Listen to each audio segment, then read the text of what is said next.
Stéphane Bern, le présentateur de Secrets d'Histoire, est devenu acteur. Et ça marche, 4 millions de téléspectateurs qui ont suivi ces derniers téléfilms. Quand l'un des animateurs préférés des Français se transforme en roi de la fiction, c'est l'arrière-boutique de Julie Patin.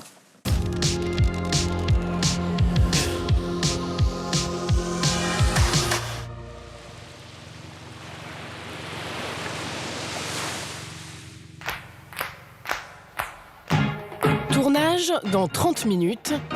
Dans les loges, c'est l'heure de la préparation coiffure et maquillage.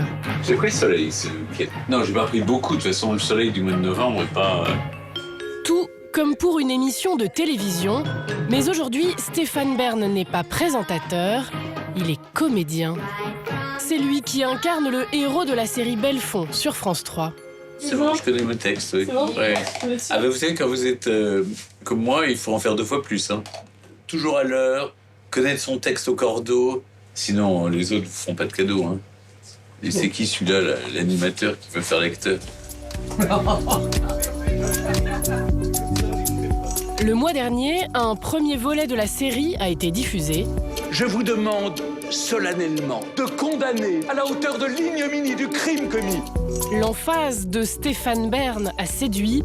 4 millions de téléspectateurs ont suivi ce premier épisode.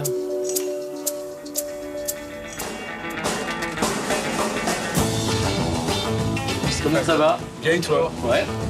Cette semaine à La Ciotat, tournage du 2e épisode de la série.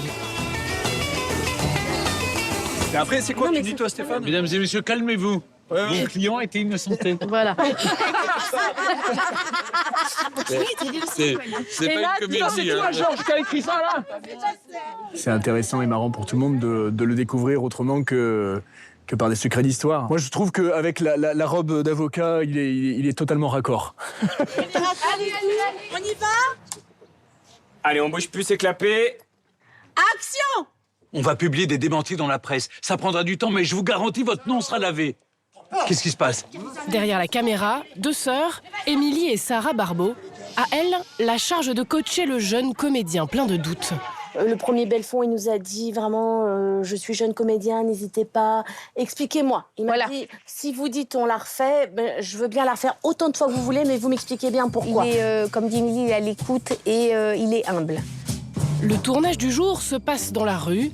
Alors on croise le postier, des sportifs et aussi des voisines un peu dubitatives sur les nouvelles ambitions de Stéphane Bern.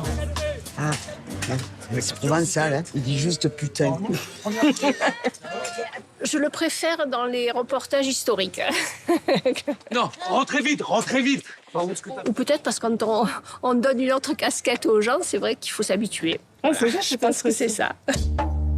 La métamorphose est difficile. Le public, critique, l'a été encore plus sur les réseaux sociaux, avec des images détournées pour moquer son jeu d'acteur.